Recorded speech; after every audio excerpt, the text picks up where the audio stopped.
I'm David Mason. I'm the Director of Public Health for the town of Sandwich, and this is Public Service Announcement number 8. Today we have with us Town Administrator George Dunham and Taylor White, Town Clerk, and we're going to talk about what's going on in the town and elections coming up. As usual, first we'll go with Chief Burke as far as an update where we stand in the coronavirus world. Thank you, Dave. Today's April 9th. We currently have 25 positive cases in town with 20 recoveries, so we're making progress there. We have 4 residents hospitalized, and the average age range is 21 to 92 in terms of positives. I'll also mention there is a small percentage of the public safety staff that had tested positive. It is not impacting operations. We're following all the CDC guidance at both places, and so we're comfortable moving forward with that. Other than that, Dave, that's where we're at right now. Okay, just before we start, just a couple quick things. We mentioned in the past as far as the beaches, watching what you're doing out there, no grouping, and we were able to keep those open. With that in mind, with Easter coming up and the weather getting nice also, we understand the strong desire to gather family and friends around the Passover and Easter celebrations. The COVID command team strongly cautions against and discourages gatherings, even of close family. Please continue avoiding groups and sustain social distance. We have worked as a community and as a nation to slow the spread of the virus. We do not want to experience a spike in COVID-19 positive cases in the weeks following the holidays, possibly delaying our return to more normal life. For yourself, your family, and your friends, please stay safe and stay at home. Keep in mind, we are able to track this. We are able to count back the number of days and would be able to pinpoint as far as, the timing of when this is occurring. As a town, let's be better about this. So as far as let's be smart during Easter, I understand the desire. We understand the desire. People are getting tired of being in, but right now, over the next week and a half is a critical time frame, and we need you to be disciplined about it and with purpose. So let's keep doing what we're doing to get ourselves out of this sooner. Also, quick thing as far as when you're out shopping, for those people wearing gloves and masks, it's advised that you do, but at the same time, we're seeing an increase of the gloves just being thrown on the ground. There are trash barrels everywhere. You can put them in a plastic bag in your car. Please stop giving it a job to someone else to pick up your trash or your contaminated material. There's no need for it. It's irresponsible. And I keep mentioning, and we keep mentioning, speaking to responsibility, be responsible for yourself, please. So with that, we're going to get into with George Bud Dunham as far as what's going on with town operations and our remote capabilities, and we'll lead into what's coming up with town elections so you have an understanding of that. So where do we stand at town operations now, Bud? Yeah, thanks, Dave. So as it stands right now, all town offices are closed to the public until Monday, May 4th. Time will tell if that date changes or not.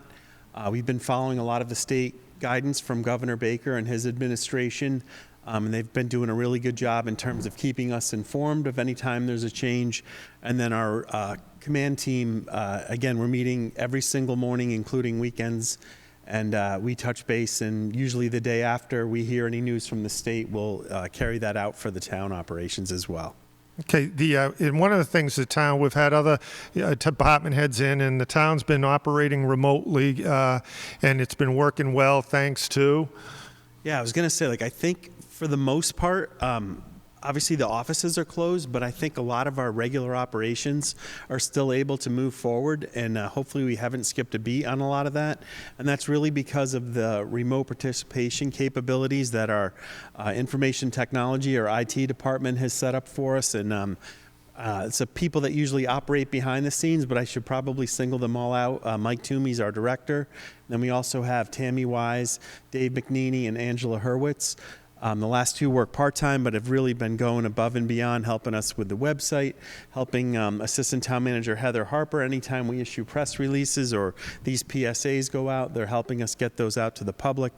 But Mike especially really set up first all the department heads with a remote capability, and then carried that further So as you guys know, because everyone up here has these capabilities, not only can we remote in from home computers, but we also have portable capabilities at work that we can bring with us. And I think it's really opened a lot of our eyes on wise decisions we made, 2 and 3 years ago, and what it's enabled us to do the last few weeks.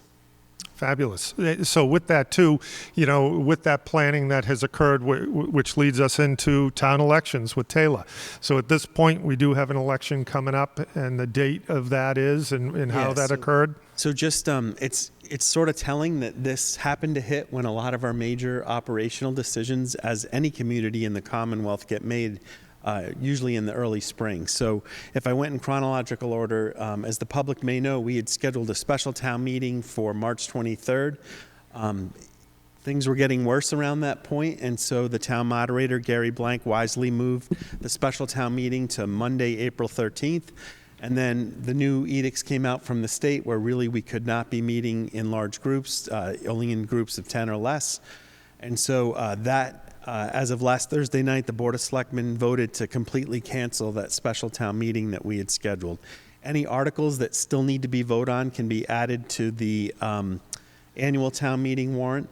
And what's interesting on the annual town meeting, that was our next big hurdle to get over, and that was originally scheduled for Monday, May 4th. In light of the COVID-19 response and public health emergency issues that we're all dealing with, that's been moved to Monday, June 15th. Again, Monday, June 15th for the annual town meeting. Fingers crossed we're able to go ahead that date, but if we find out from the state or determine locally that it's not wise to do it, we have to move it out. There's always that capability. And then chronologically, the next thing we were supposed to do is on Thursday, May 7th, we were supposed to have our annual town election. As many people know, Senator Vinnie DiMacedo resigned from the Senate, so there was a special state election that had been moved to May 19th, which is a Tuesday. So again, last Thursday night, the selectmen unanimously voted to move the annual town election to match up to the state election, again, Tuesday, May 19th, which Taylor's going to go over in a second. But it's wise trying to couple those together because it limits the exposure and only one time that people have to go out, not 2 times.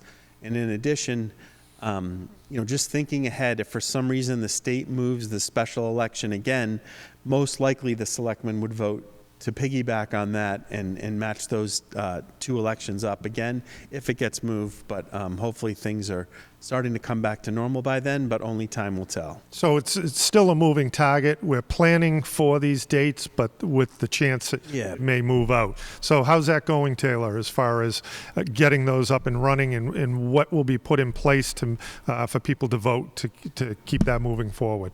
Sure, Bud. Thanks for the synopsis as far as where we sit today. Well, right now my office is working with, and I must put kudos out to the other department heads helping along with what we're doing, trying to prepare for this election. They've been great, so I thank you guys for that.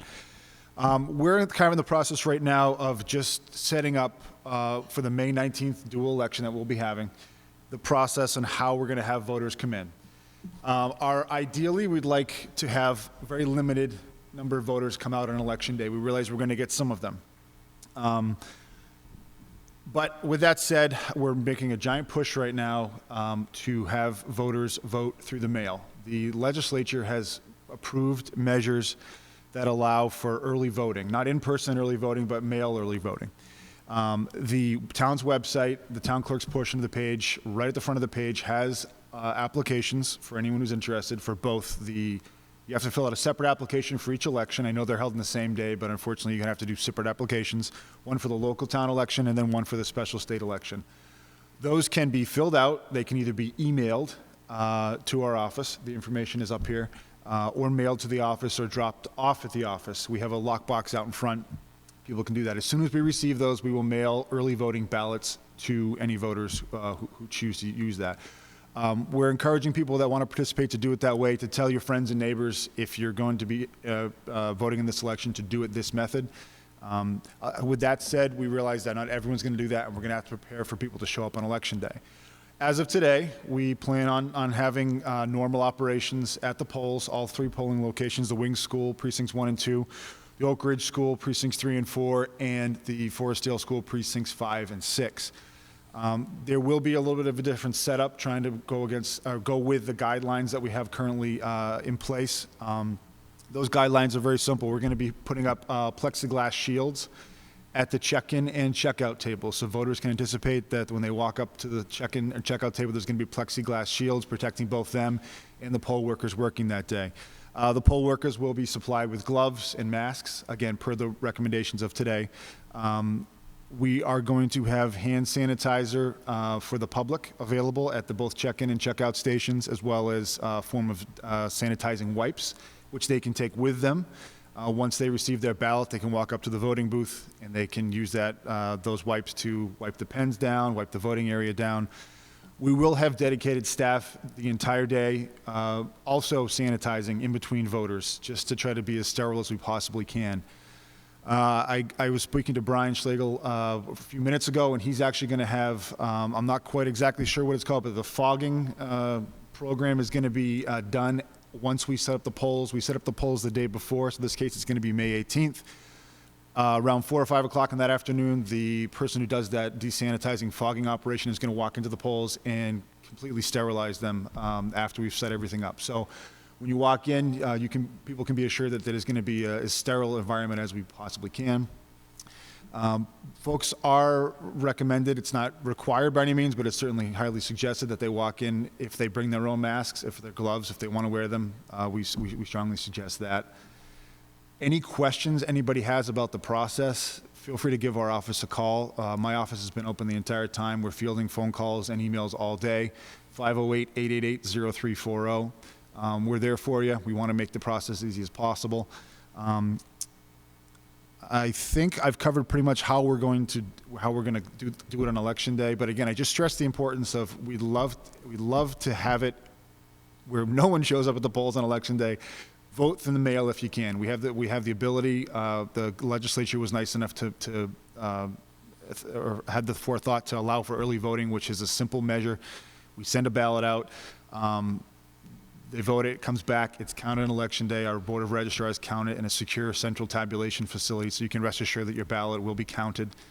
The other thing I wanted to mention too is that the early voting process does take a little bit of time. We need to have the applications come to us. We need to mail you the ballot. You need to mail it back or drop it off at the lockbox at the office. That is a time frame. Do it sooner than later. A lot of people sometimes wait till the end and then they don't get their ballots in time. We don't get them back in time. We need to basically have everything in our office no more than 4 or 5 days prior to the election on May 19th. If we get your application after that, the chances are we're not going to be able to get it to you in time. So do it sooner than later. So just to be clear, can they get those ballots now? They're available now. The town ballots, as of today, what's today's date? The 9th. The town ballots will be coming in tomorrow.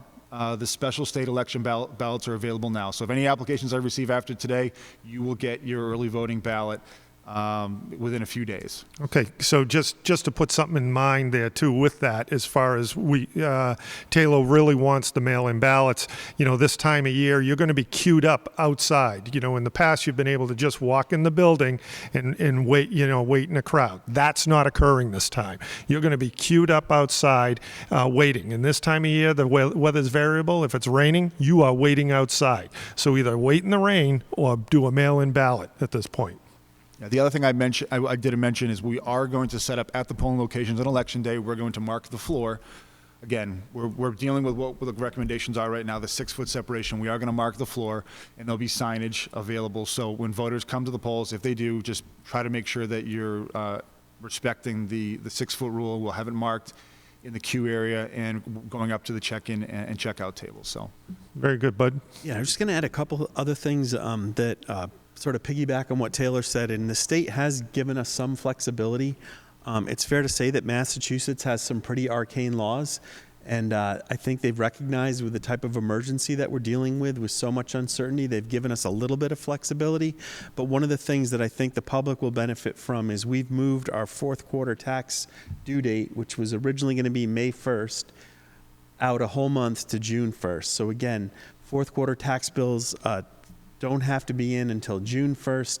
There's not going to be any penalty or interest charged in that month in between the normal time of May 1st and June 1st. That might be something in a future PSA we have our finance director, Bill Jennings, address, but it's just something that's sort of related to the elections and to the town meetings that we talked about previously. Just to follow up on that, so will they still receive the tax bill in the normal time frame? Yep. So they can mail it in if they want, or it's pushed out to June 1st? A good example is a rough number is roughly 2/3 of all of our tax bills get paid by lending institutions and others who have escrow agreements. So for many of us, when our mortgage is taken each month, there's money set aside to pay those bills. So the larger companies pay those all electronically. Our guess is they're going to come in at the normal time, which will help the town with cash flow. But for anyone who wants to delay by a month, there won't be any penalty if you don't submit your fourth quarter bill by June 1st, not May 1st. Okay. And then Chief Burke, we're supplying the gloves and masks to the poll workers. We plan for that? Correct. So we've set up a kind of a commissary in the conference room with the fire department. We have inventory of all the gloves and masks in town for distribution and tracking. So we'll be able to supply our poll workers with appropriate PPE for voting day. Super. Anything else, Taylor? I think we've covered it. Like I said, really stress the importance of voting through the mail. If you can do it, do it. We have the staff in the office. We're working all day, and we have the time to get those out, and we want to make sure everybody stays safe. Any questions anybody has about the process or early voting, 888-0340. Give us a call. We'll answer the phone, and we'll take care of you. Another point. I was just going to add that, I just wanted to thank the two of you for all your work and leadership on our command team, trying to keep on top of things and to address things. It's fair to say that both of you have kept us several weeks ahead of a lot of the issues we're dealing with. We've already discussed. So if we have to make quick decisions, they're well thought out. There's enough of us around the table where we second guess each other and try to come up with the best decision possible. I think a case in point with all the efforts with the PPEs, to me it's telling that the 3 first responder positives we got did not come from work. They came from contacts outside of work or other things that were happening. So we're trying to protect our employees and the public as much as possible. And I think we would all say probably the biggest unsung hero behind the scenes that the public never hears about is Joanne Gake, our public health nurse, has done an incredible job not only reaching out to all the positive cases, but all of their direct contacts. And she would always credit others who have been helping her, but she's really done an exceptional job. I know the three of us have joked anytime we drive by the Human Services building, even on the weekends, we see her car there. So want to special thanks to her. Joanne is definitely a reassuring voice and has been, calling and checking on everyone regularly, just to give them some hope and just, feeling that there's someone out there for them. So she's done a very nice job. And Dave, I just want to reiterate, let's make Joanne's job easier with this weekend coming up. She is one person. I understand people want to get together. I have not seen my daughter in 3 weeks. That's just the way of the world right now. So I ask that the next 7 to 10 days are critical.